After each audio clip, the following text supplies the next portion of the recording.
Olá pessoal, sejam todos bem-vindos a este curso de inteligência financeira com foco em previdência privada. O meu nome é Daniel Pereira e estarei com vocês nessa jornada.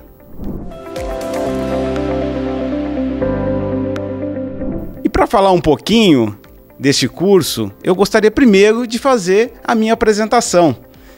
Eu já trabalho há mais de 22 anos no segmento.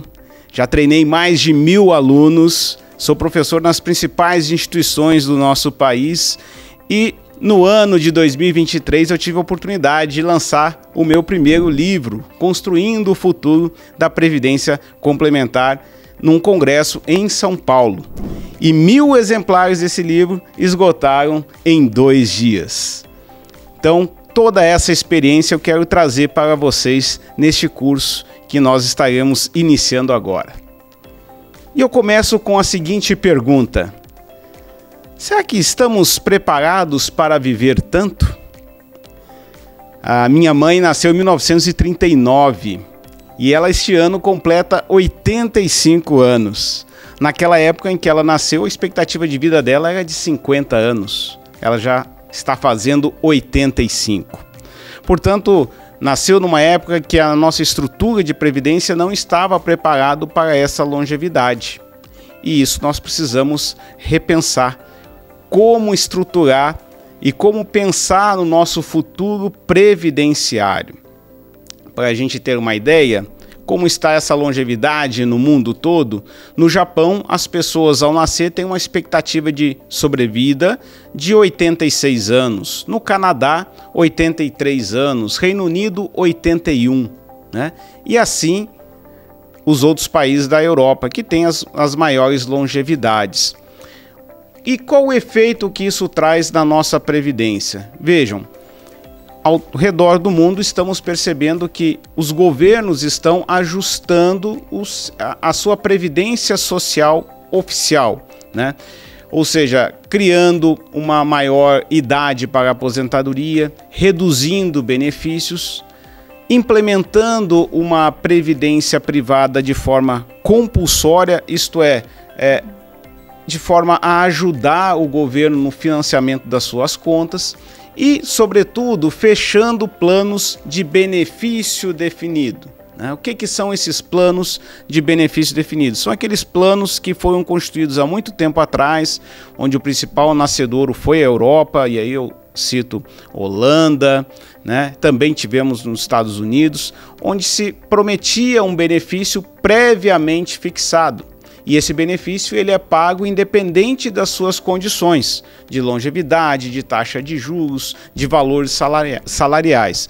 Então, esse tipo de plano está em desuso.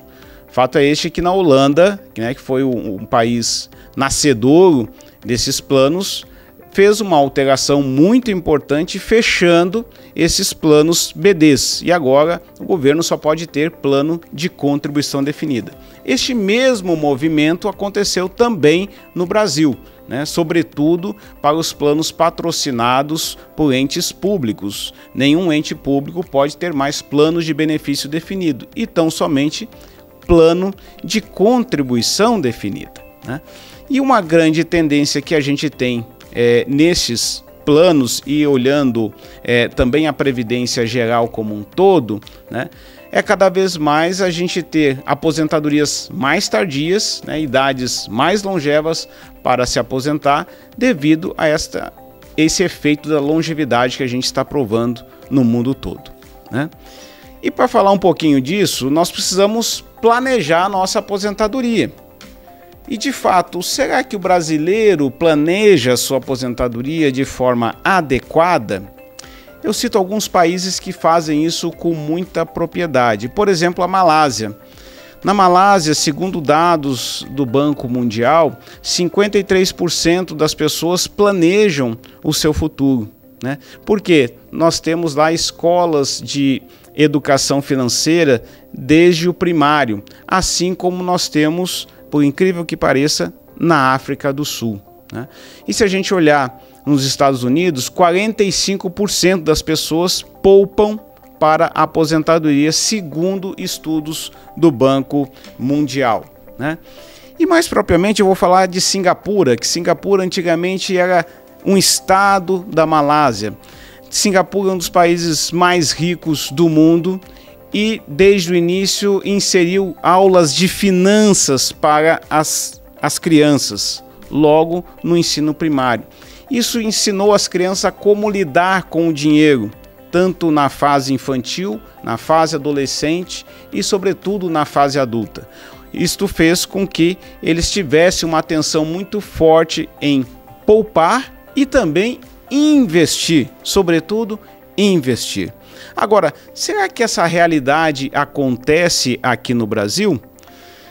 No Brasil, segundo dados também do Banco Mundial, IBGE e também Banco Central, apenas 11% dos brasileiros planejam e poupam para o futuro. Apenas 11%. 40% dos brasileiros não conseguiria arcar com os imprevistos no presente. E olha esse outro dado, 20% não sabem quanto tempo que teriam para manter o seu padrão de vida se alguma coisa acontecesse no seu orçamento doméstico. Isso denota que nós não estamos fazendo o nosso planejamento previdenciário, né? E precisamos concatenar a educação financeira com a educação previdenciária. Por outro lado, olhando um pouquinho a nossa evolução de expectativa de vida, estamos vivendo mais, isso é uma notícia muito boa. Não obstante termos passado por uma pandemia em que reduziu a expectativa de vida em média em um ano no mundo todo, isso não foi diferente aqui no Brasil, mas a gente tem evoluído. Mas se a gente considerar nos últimos 79 anos, a expectativa de vida do brasileiro subiu 30 anos, né? Isso é um dado muito importante. Em 2022, nós encerramos com uma expectativa de vida média de 75 anos, sendo a mulher com uma expectativa de vida de 79 anos contra o homem que tem uma expectativa de vida menor, 72 anos. E nós já temos países que já estão sendo considerados como zonas azuis de longevidade, né? Então algumas cidades, e temos uma já aqui no Brasil, que é a cidade de Veranópolis, que está no estado do Rio Grande do Sul, onde a probabilidade de sobrevida de uma pessoa ao nascer é entre 90 e 100 anos. Isso acontece em 50% dos casos. Então precisamos estar atentos a esta evolução de longevidade.